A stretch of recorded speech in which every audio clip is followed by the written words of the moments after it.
So hey everyone, আজকে হচ্ছে আমাদের ভাইভা ক্লাস হচ্ছে। এই যে আমার দেখাবেই না। আমাদের ভাইভা একটা হয়ে গেছে আর একটা হবে। দাঁড়া দিলে আমাদের ফার্স্ট ভিডিও করছি, দিলে আমাদের এক্সাম কমপ্লিট। তিনটে এক্সাম সত্যি খুব ভালো হয়েছে, সবারই ভালো হয়েছে মোটামুটি।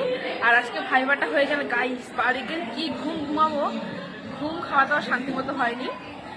আজকের পর বিন্দাসে ঘুমাবো, খাবো দাবো, আর 3 দিন পর চলে যাবো বাড়ি। বাড়ি গিয়ে 10-15 দিন থেকে তারপর আসবো।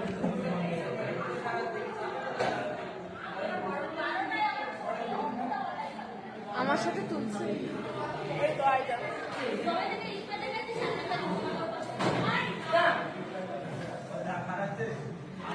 অনেকে টেনশনে আছে ভাইবা। হাই কর, হাই হাই কর। ওদের এখনো কমপ্লিট